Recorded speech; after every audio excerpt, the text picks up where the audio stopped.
성도 여러분 반갑습니다. 날씨가 참 변덕이 심합니다. 소나기가 막 쏟아지다가 햇빛이 쨍쨍 나오다가 우리의 인생도 그런 때가 많이 있죠. 갑자기 폭우가 쏟아지다가 햇빛이 쨍 하고 나오기도 하다가 맑은 날이었는데 갑자기 비바람이 몰아치기도 합니다. 그러나 그 모든 과정이 하나님이 기뻐하시는 열매를 맺는 과정이다라는 것을 늘 잊지 말고 하나님이 기뻐하시는 열매를 위해서 최선을 다하는 여러분 모두가 되었으면 참 좋겠습니다.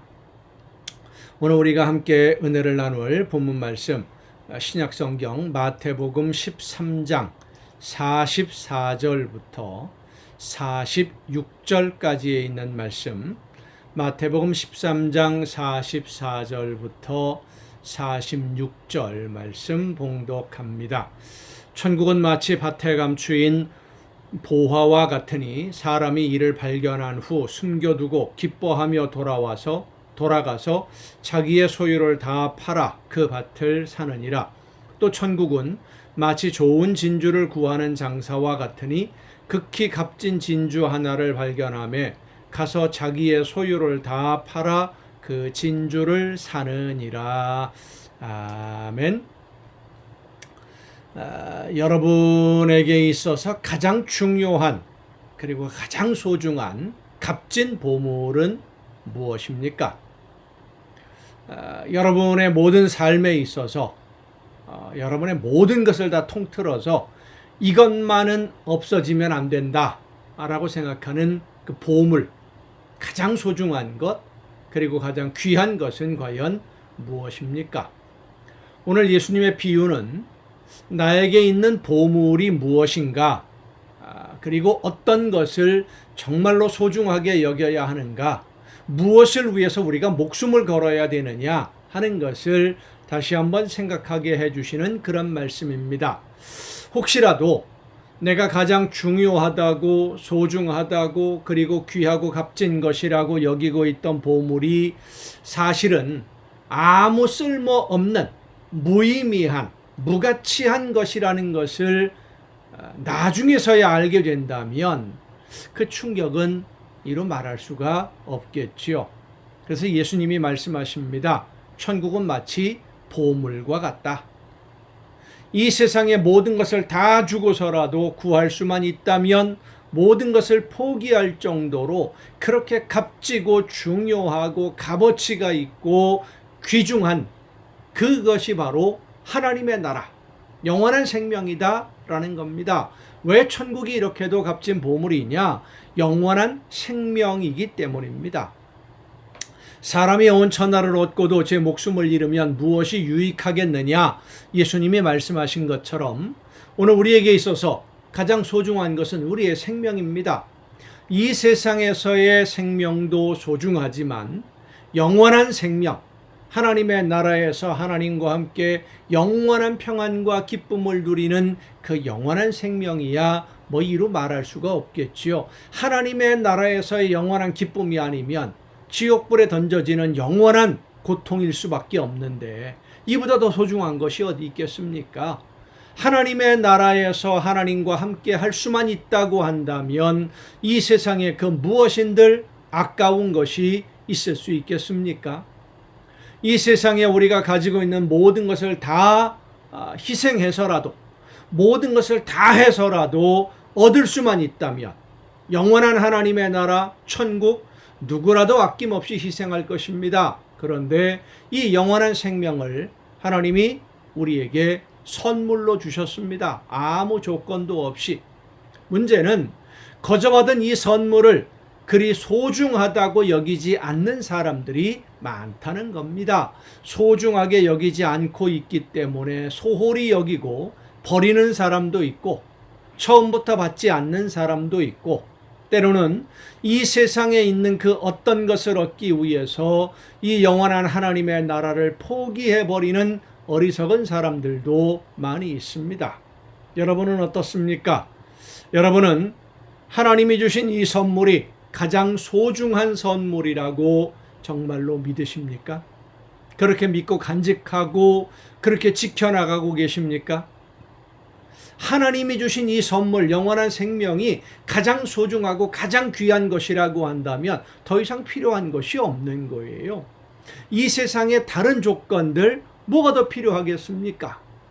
세상의 조건을 생각하고 세상을 살아가는 데 필요한 것을 얻기 위해서 애쓰고 노력하는 것은 우리에게 있는 이 하나님이 주신 선물이 얼마나 소중한지를 잘 모르기 때문입니다. 여러분에게 가장 귀중한 것이 무엇인지를 다시 한번 생각하면서 하나님의 놀라운 은혜로 주신 이 선물을 가장 귀하고 소중하게 여기면서 내 모든 삶의 모든 것을 다해서라도 이 하나님이 주신 선물을 잃어버리지 아니하도록 이 선물을 더 아름답게 열매 맺어 갈 수 있도록 날마다 최선을 다해 성령의 인도하심을 따라 순종하는 여러분 모두가 될 수 있기를 간절히 바랍니다. 기도하시겠습니다. 크신 사랑으로 오늘도 우리의 삶을 붙드시며 인도해 주시는 아버지 하나님, 가장 귀한 영원한 하나님의 나라의 이 생명의 선물을, 영생을 저희들에게 허락해 주시고 오늘도 그 영생의 길을 걸을 수 있도록 저희들을 인도해 주심에 감사드립니다. 이 세상에 있는 것들 때문에 한눈 팔다가 이 영생의 길에서 벗어나고 하나님이 주시는 이 귀한 선물을 잊어버리는 어리석은 자들이 되지 않게 하옵시고, 값어치 없는 것으로 바꾸어 버리는 바보 같은 선택을 하지 않게 하옵시고, 영원한 하나님의 나라만 바라보며 하나님이 기뻐하시는 일들, 귀한 사명 즐겁게 감당함으로써 더 아름답게 열매로 익어가는 우리 모두가 되게 하여 주시옵소서. 이 모든 말씀을 예수님의 이름으로 기도하옵나이다. 아멘. 오늘 우리가 함께 통독할 하나님의 말씀 사사기 8장부터 함께 통독하겠습니다. 사사기 8장부터 나오는 말씀들을 보면 하나님의 말씀을 잊은 사람들에게 성공의 열매는 그리 오래가지 못한다라는 것을 다시 한번 깨닫게 됩니다. 하나님이 주시는 은혜의 선물, 그 감격 그리 오래가지 못합니다. 말씀을 잊어버리면. 아버지는 성공했지만 자녀들은 욕망에 사로잡혀서 실패의 길을 걷는 그런 모습을 오늘 우리가 읽는 이 본문 사사기를 통해서 또 깨닫게 됩니다. 억울한 비난과 누명에도 하나님이 주시는 지혜로 내분을 피하고 성공적으로 해결했던 그런 기드온이지만 그 자녀들로 인해서 그가 쌓은 명성을 다 잃어버립니다. 물론 거기에는 기드온의 잘못된 선택, 잘못된 생각도 한 몫을 하고 있죠.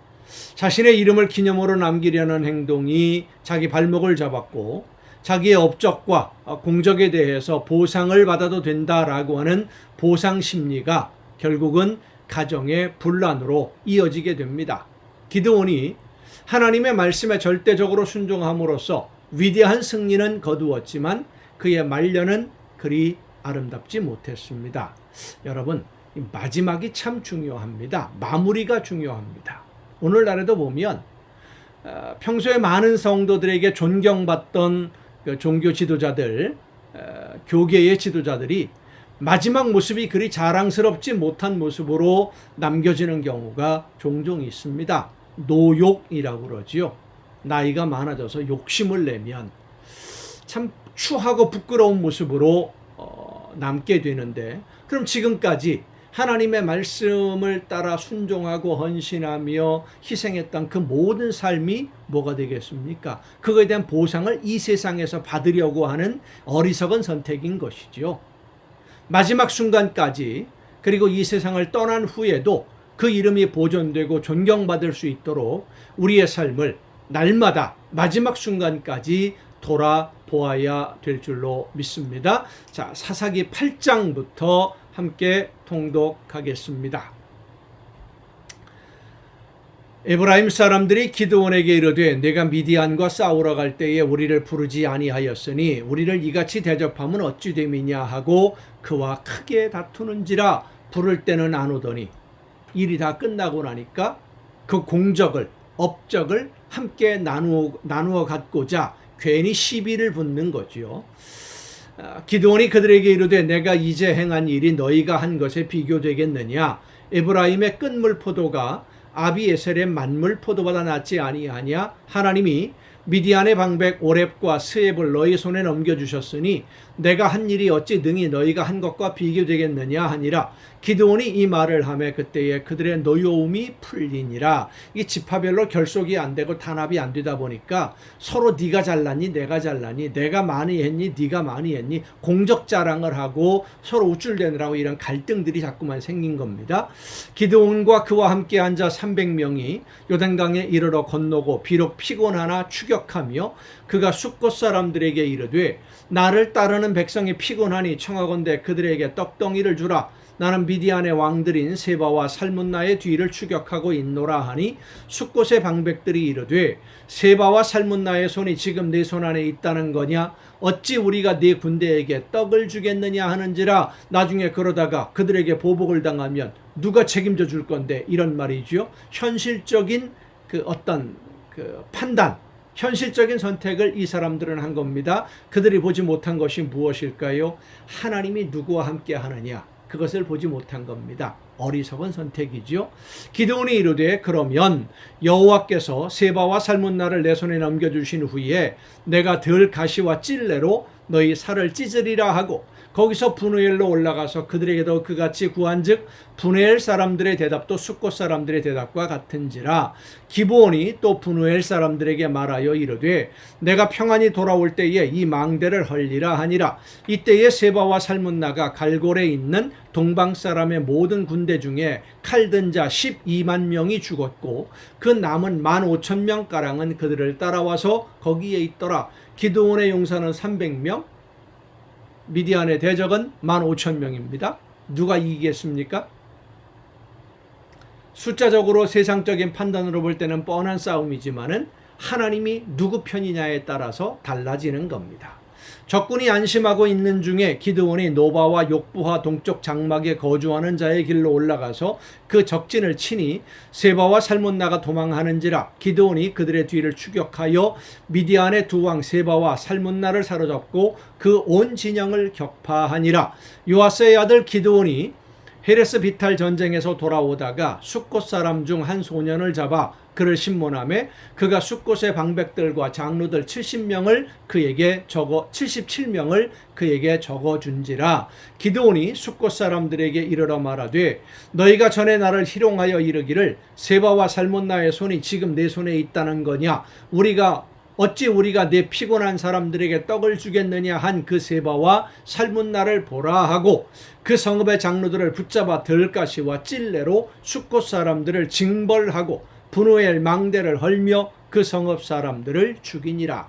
나와 함께 하지 아니하는 자는 해치는 자니라 말씀하신 예수님의 말씀을 우리가 잊지 말아야 됩니다. 줄을 잘 서야 돼요. 선택을 잘해야 됩니다. 하나님이 누구와 함께 하시느냐. 하나님이 함께 하시는 사람과 함께 해야 됩니다. 하나님 편에 서서 하나님이 기뻐하시는 대로 순종하는, 하나님의 말씀대로 살아가는 성도들과 함께하는 여러분이 되시기를 바랍니다. 이에 그가 세바와 살문나에게 말하되 너희가 다볼에서 죽인 자들은 어떠한 사람들이더냐 하니 대답하되 그들이 너와 같아서 하나같이 왕자들의 모습과 같더라 하니라. 그가 이르되 그들은 내 형제들이며 내 어머니의 아들들이니라. 여호와께서 살아계심을 두고 맹세하노니 너희가 만일 그들을 살렸더라면 나도 너희를 죽이지 아니하였으리라 하고 그의 맏아들 여델에게 이르되 일어나 그들을 죽이라 하였으나 그 소년이 그의 칼을 빼지 못하였으니 이는 아직 어려서 두려워함이었더라. 세바와 살문나가 이르되 내가 일어나 우리를 치라. 사람이 어떠하면 그의 힘도 그러하니라 하니 기드온이 일어나 세바와 살문나를 죽이고 그들의 낙타목에 있던 초승달 장식들을 떼어서 가지니라. 그때에 이스라엘 사람들이 기드온에게 이르되 당신이 우리를 미디안의 손에서 구원하셨으니 당신과 당신의 아들과 당신의 손자가 우리를 다스리소서 하는지라. 기드온이 그들에게 이르되 내가 너희를 다스리지 아니하겠고 나의 아들도 너희를 다스리지 아니할 것이요 여호와께서 너희를 다스리리라 하니라. 기드온이 또 그들에게 이르되 내가 너에게 요청할 일이 있으니 너희는 각기 탈취한 귀고리를 내게 줄지니라 하였으니 이는 그들이 이스마엘 사람들이므로 금 귀고리가 있었음이라. 보상을 받겠다. 보상을 받아 당연히 받을 수 있다라고 기드온이 생각한 거지요. 무리가 대답하되 우리가 즐거이 드리리이다 하고 겉옷을 펴고 각기 탈취한 귀고리를 그 가운데에 던지니 기드온이 요청한 금 귀고리의 무게가 금 1700세겔이요 그 외에 또 초승달 장식들과 폐물과 미디안 왕들이 입었던 자색 의복과 또 그 외에 그들의 낙타목에 둘렀던 사슬이 있었더라. 기드온이 그 금으로 에봇 하나를 만들어 옷 모양을 만들었다는 것이죠. 우상처럼 만든 겁니다. 자기의 성읍 오브라에 두었더니, 그러니까 기드온이 이런 일을 했다라는 것을 기억하고 기념하라는 것이죠. 온 이스라엘이 그것을 음란하게 위함으로 우상을 숭배하듯이 섬겼다는 겁니다. 그것이 기드온과 그 집의 올무가 되니라. 미디안이 이스라엘 자손 앞에 복종하여 다시는 그 머리를 들지 못하였으므로 기드온이 사는 40년 동안 그 땅이 평온하였더라. 요아스의 아들 여룹바알이 돌아가서 자기 집에 거주하였는데 기드온이 아내가 많음으로 그의 몸에서 낳은 아들이 70명이었고 세겜에 있는 그의 첩도 아들을 낳았으므로 이 기드온이 하나님의 말씀을 따라 순종함으로써 미디안을 이기는 것까지는 참 잘했는데 그 이후의 삶의 선택이 내가 이만한 일을 했으니까 나도 그 보상을 받아서 누릴 수 있지 않겠느냐, 그 권력을 누리려고 하는 욕심 때문에 결국 스스로 어려움에 빠지게 됩니다. 잘못된 선택을 한 거죠. 그의 첩도 아들을 낳았으므로 그 이름을 아비멜렉이라 하였더라.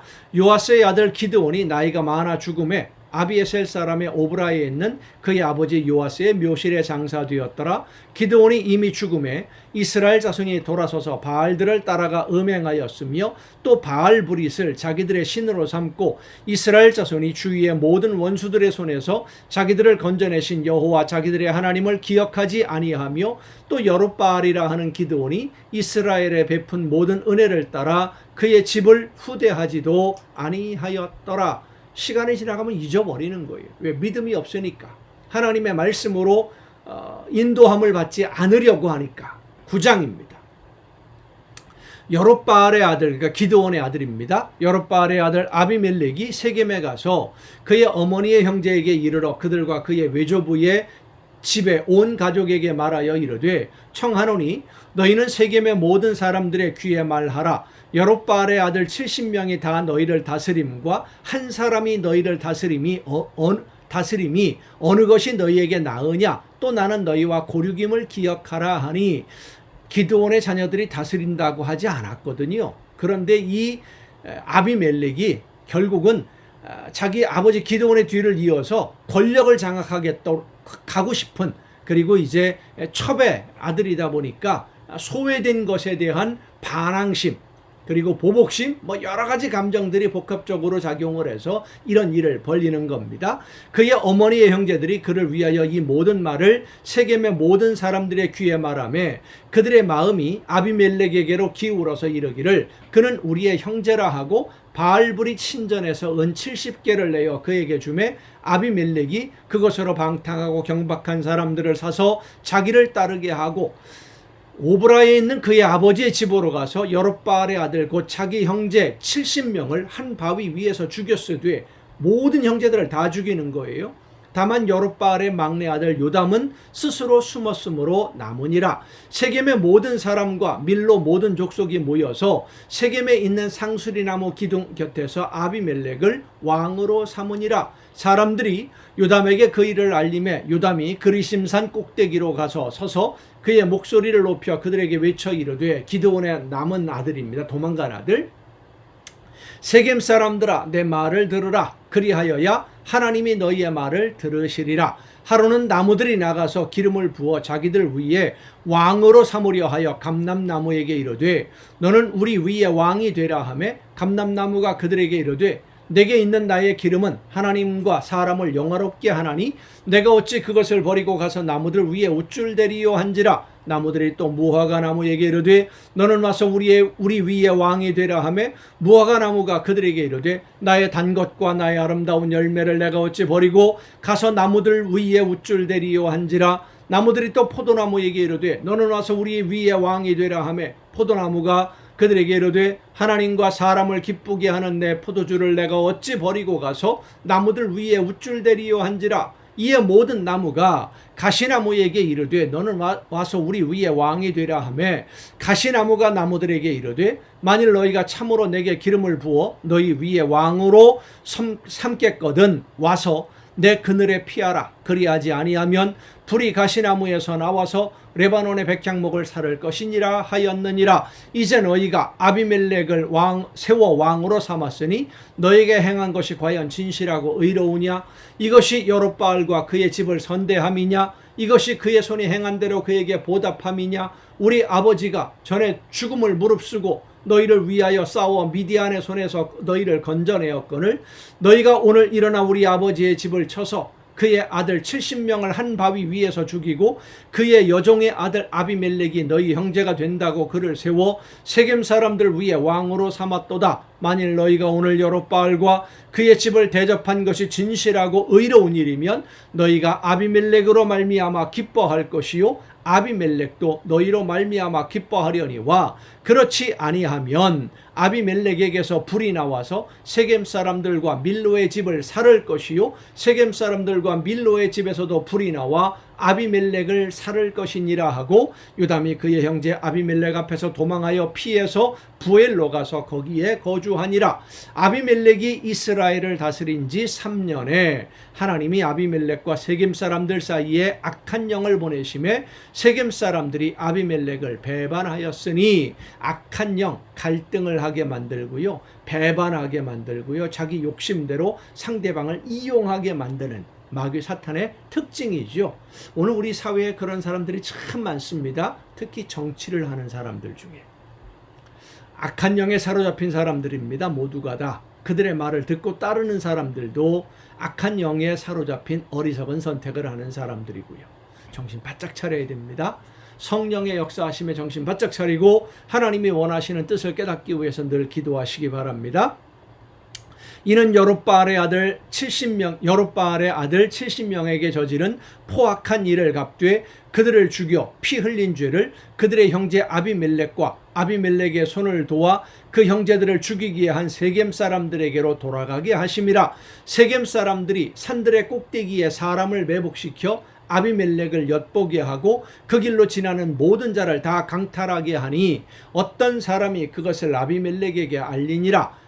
에벳의 아들 가알이 그의 형제와 더불어 세겜에 이르니 세겜 사람들이 그를 신뢰하니라. 그들이 밭에 가서 포도를 거두어다가 밟아 짜서 연회를 베풀고 그들의 신당에 들어가서 먹고 마시며 아비멜렉을 저주하니 에벳의 아들 가알이 이르되 아비멜렉은 누구며 세겜은 누구이기에 우리가 아비멜렉을 섬기리요 그가 여롯바알의 아들이 아니냐 그의 신복은 스불이 아니냐 차라리 세겜의 아버지 하몰의 후손을 섬길 것이라. 우리가 어찌 아비멜렉을 섬기리요 이 백성이 내 수하에 있었더라면 내가 아비멜렉을 제거하였으리라 하고 아비멜렉에게 이르되 내 군대를 증원해서 나오라 하니라. 그 성읍의 방백 스불이 에벳의 아들 가알의 말을 듣고 노하여 사자들을 아비멜렉에게 가만히 보내어 이르되 보소서 에벳의 아들 가알과 그의 형제들이 세겜에 이르러 그 성읍이 당신을 대적하게 하니 당신은 당신과 함께 있는 백성과 더불어 밤에 일어나 밭에 매복하였다가 아침 해 뜰 때에 당신이 일찍 일어나 이 성읍을 엄습하면 가알 및 그와 함께 있는 백성이 나와서 당신을 대적하리니 당신은 기회를 보아 그에게 행하소서 하니 아비멜렉과 그와 함께 있는 모든 백성이 밤에 일어나 네 때로 나누어 세겜에 맞서 매복하였더니 에벳의 아들 가알이 나와서 성읍 문 입구에 설 때에 아비멜렉과 그와 함께 있는 백성이 매복하였던 곳에서 일어난지라. 가알이 그 백성을 보고 스불에게 이르되 보라 백성이 산 꼭대기에서부터 내려오는도다 하니 스불이 그에게 이르되 내가 산 그림자를 사람으로 보았느니라 하는지라. 가알이 다시 말하여 이르되 보라 백성이 밭 가운데를 따라 내려오고 또 한때는 무오누님 상수리 나무 길을 따라 오는도다 하니 스불이 그에게 이르되 내가 전에 말하기를 아비멜렉이 누구이기에 우리가 그를 섬기려 하던 그 입이 이제 어디 있느냐 이들이 내가 업신여기던 그 백성이 아니냐 청하노니 이제 나가서 그들과 싸우라 하니 가알이 세겜 사람들보다 앞에 서서 나가 아비멜렉과 싸우다가 아비멜렉이 그를 추격하니 그 앞에서 도망하였고 부상하여 엎드러진 자가 많아 성문 입구까지 이르렀더라.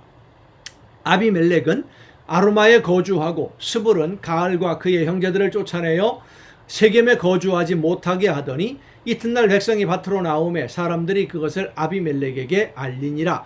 아비멜렉이 자기 백성을 세 무리로 나누어 밭에 매복시켰더니 백성이 성에서 나오는 것을 보고 일어나 그들을 치되 아비멜렉과 그때는 돌격하여 성문 입구에 서고 두 무리는 밭에 있는 자들에게 돌격하여 그들을 죽이니 아비멜렉이 그날 종일토록 그 성을 쳐서 마침내는 점령하고 거기 있는 백성을 죽이며 그 성을 헐고 소금을 뿌리니라. 세겜 망대의 모든 사람들이 이를 듣고 엘브리 신전의 보루로 들어갔더니 세겜 망대의 모든 사람들의 모인 것이 아비멜렉에게 알려지매 아비멜렉이 그와 함께 있는 모든 백성이 아비멜렉 및 그와 함께 있는 모든 백성이 살몬산에 오르고 아비멜렉이 손에 도끼를 들고 나뭇가지를 찍어 그것을 들어 올려 자기 어깨에 메고 그와 함께 있는 백성에게 이르되 너희는 내가 행하는 것을 보나니 빨리 나와 같이 행하라 하니 모든 백성들도 각각 나뭇가지를 찍어서 아비멜렉을 따라 보루 위에 놓고 그것들이 얹혀있는 보루에 불을 놓음에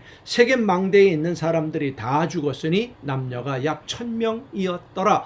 아비멜렉이 데베스에 가서 데베스에 맞서 진치고 그것을 점령하였더니 성읍 중에 견고한 망대가 있으므로 그 성읍 백성의 남녀가 모두 그리로 도망하여 들어가서 문을 잠기고 망대 꼭대기로 올라간지라. 아비멜렉이 망대 앞에 이르러 공격하며 망대의 문에 가까이 나아가서 그것을 불사르려 하더니 한 여인이 맷돌 윗짝을 아비멜렉의 머리 위에 내려 던져 그의 두개골을 깨뜨리니 아비멜렉이 자기의 무기를 든 청년을 급히 불러 그에게 이르되 너는 칼을 빼어 나를 죽이라. 사람들이 나를 가리켜 이르기를 여자가 그를 죽였다 할까 하노라 하니 그 청년이 그를 찌르매 그가 죽은지라.